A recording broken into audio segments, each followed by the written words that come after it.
Hey, Warriors fans, Scott Warras, and it's time to talk track and field. That also gives me the thought of warmer weather. So let's talk warmer weather. Let's talk track and field. Fingers crossed, maybe, sort of. Just the indoor season first. Ken Woodall is the third-year head coach of the Warriors men's and women's track and field team. Ken, thanks for the time as always. How was the off season for you personally? You get away? You guys going any big trips or anything like that? Any big vacations since we were last together for you personally? Big vacations? Well, it's track year-round for me. It is. Having a son that makes it in AAU, generally my summers are spent that way. Also, I'm involved with a youth club that participates on our track. It's the Wings of Glory Track and cool. Field Club. Yeah, no, I remember when you and I talked last year, we talked about how you really, with your Warriors athletes, really try to make that a year-round program so that when the season starts, you're kind of just, you're not picking up from scratch.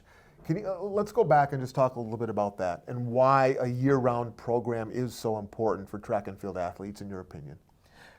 Well, it's important, but you have to keep in mind, though, that per NCAA, we can't have it year-round. But I do give suggestions, though. And just with any sport, you do want to have your break period, but you also want to make sure you stay in shape so you're not completely out of it. But we have a lengthy enough preseason when it comes to track itself, if you're not, for example, a cross-country runner, which generally catches everyone up, are supposed to. But it is nice during the summer if you could do some base running, if you could do some weightlifting, and maybe a little bit of plyometrics just to keep sharp, keep in shape. So especially as you experience the collegiate length of a season. Yeah, I should point out, I don't want to make the point that we're breaking NCAA rules or regulations here, but I just know in terms of, you try to instill that mindset in your athletes that, hey, just because we're not in season, just because I'm not around as coach or you're not on campus, that doesn't mean you still can't be making yourself the best athlete possible even when you're not around campus. You mentioned weightlifting, strength and conditioning, that part. And I'm curious, how big a part is that in track and field? And how has that grown maybe as you've seen it as an athlete yourself and now all these years as a coach? Well, one thing I could say is that I'm very blessed to have a strength and conditioning coach that all of our teams share here. And that's been a great help with our sprinters, jumpers, and throwers. And I do see the progress in strength with explosiveness. And it's very key for track. It goes hand in hand with conditioning running as well. So you can't have one without the other. Let's start by talking about the women's team. And the indoor season is here upon us. It'll start on Saturday down at Carthage. What areas did you want to improve? What areas did you want to see your women's team get better when you consider all the newcomers that are flooding into the program now this year? And how have you kind of focused on goals and addressed that with the team? Well, interestingly, I wouldn't say getting better, but we just have more in a variety of events. For example, we do have a couple hurdlers, and so it's going to be interesting to see their development.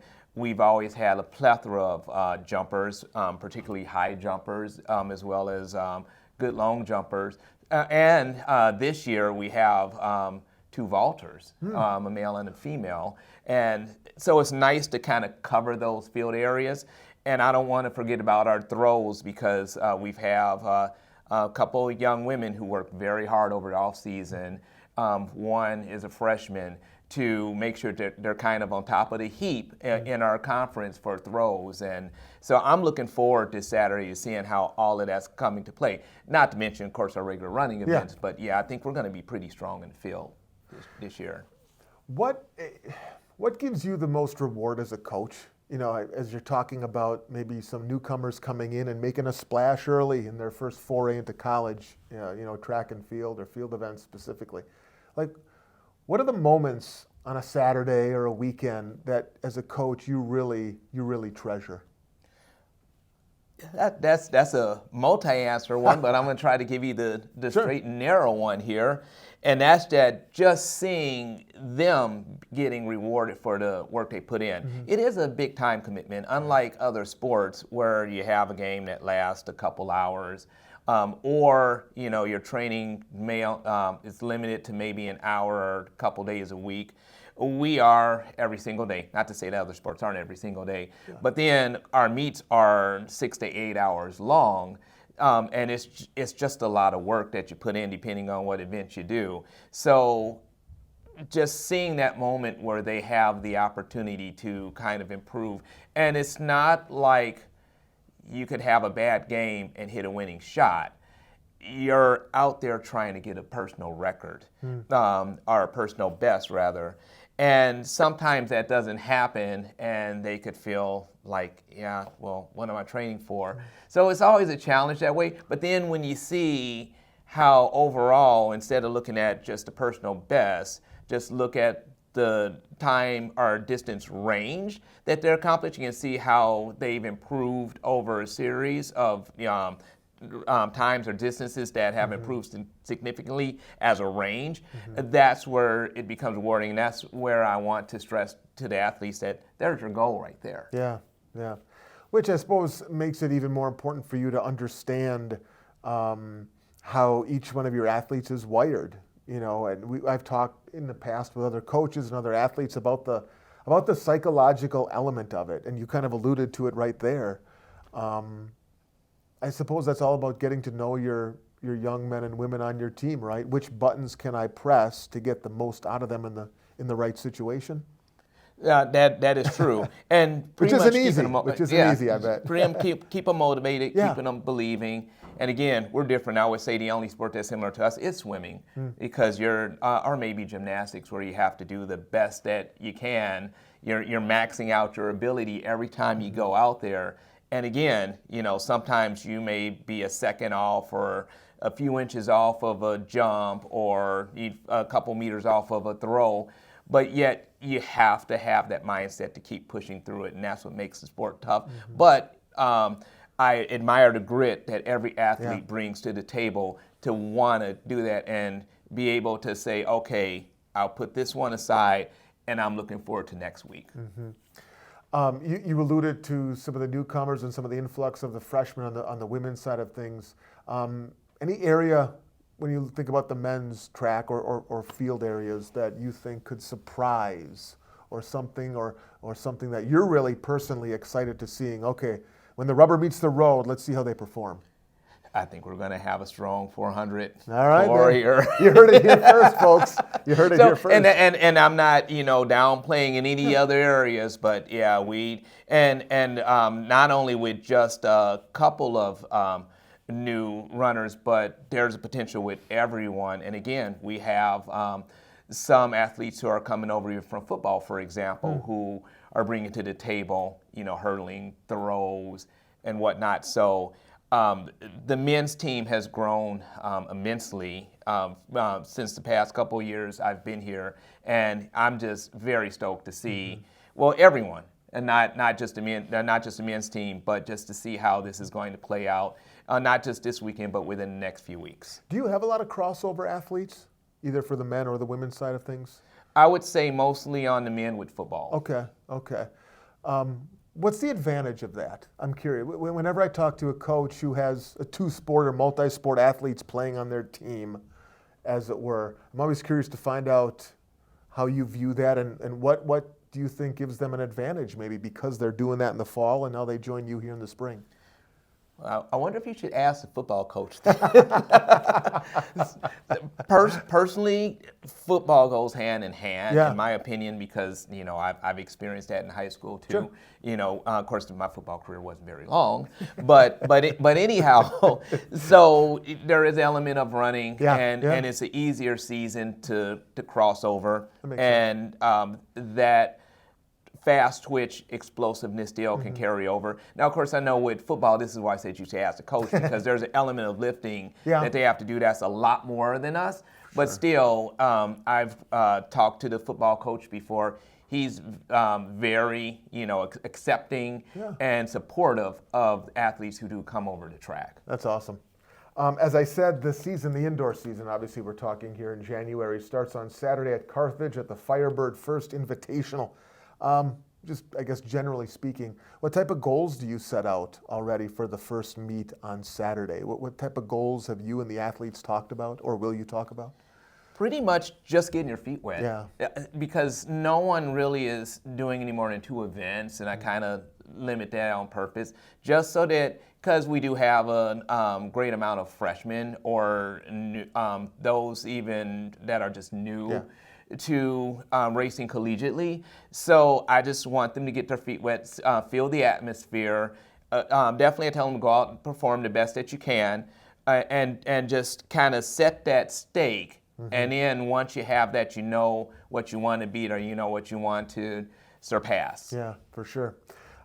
Big trip coming up in March. We were talking about it off the air. When the outdoor season begins, you're going to go down to Atlanta, and that's going to be a good road trip. Is that 1 bus, 2 buses? How many? What do we take? It depends how few many vans? people come. It could be up to 2 buses. That's pretty good. Those trips are always, and obviously you're going to compete and you're going to win. You're trying to be successful, but as we know, oftentimes those trips are what really give memories to student athletes beyond anything on the field of competition, right? Absolutely. Those are great opportunities. All right, Ken, before we let you go, I don't know that we did this with you last year. I don't think we did, Ken. So this is the first time in the time-honored tradition of these conversations. Look how nervous he is. We're going to play 5 questions. Sure. First, well, you didn't have a choice, but thanks for playing. No. Sure. Just whatever you throw at me, I'm ready for. Okay. I'm excited for this. First answer that comes to mind, don't overthink it. Number 1, we'll start easy. Dogs or cats? Cats.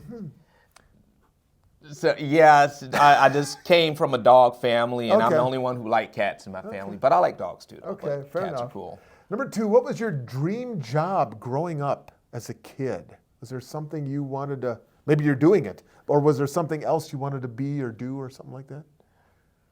Not really. I didn't think that I was going to end up being a track and field coach, though, even though I was in track since I was 13 years old. Yeah. But yeah, I didn't think that, so I wouldn't say that that was a dream job. Maybe some kind of thematic mapper. I might end up in urban planning, which is what I majored in. That was more or less the avenue. Sure. Cool. Number 3, Bugs Bunny or Mickey Mouse? Oh, definitely Bugs Bunny. Oh. Yeah. Oh, not even Mickey Mouse is lame compared to Warner Brothers. Come on, I mean. Did you hear that? We apologize to the Disney folks. Number 4, what is your go-to late night snack? Oh, what do you go to? You open the fridge or the cupboard, and what do you go to? Oh, this is definitely a weakness that I have to work on, especially at my age. But yeah, chips. Chips, okay. Yeah, I have to have those put away, sealed. Tell my kids don't leave them out. So. Number 5, what insect creeps you out the most when you see it? I don't even have to think about that one. The centipede. Yes. Hands down. Right here. Hands down. Yes. Yeah. Me too. When I see them in my house, they die. They don't get a chance to run away. Sorry for any bug lovers who want you to pick them up and take them outside. No, they're smushed, and I get the paper towel and flush them down the toilet. Oh, centipede, awful. When I see one, I just take a shoe and I just, well, I'm with you on that, Ken. We bond over our of centipedes. Here's the bonus question. Okay, you've alluded to being an athlete yourself back in the day. So my question is, to close this thing out, what does Coach Ken Woodall say to athlete Ken Woodall? If you could go back and address yourself, if you could coach yourself, what advice would you say? How would you coach yourself if you could go back in time? Just appreciate what you've accomplished at the time, because I always felt like I was never able to get to the next level, and some people could look at how I ran and said, oh, you're great, or you're really good. But I never really felt that way because there was something better. There was another level that I couldn't get to, and then I felt like I never accomplished it. But then you think back, like, wow, I wish I would have really appreciated that more. Even though I kept trying and thriving, I just wish I would have appreciated it more. That is well said and applies to a lot in life.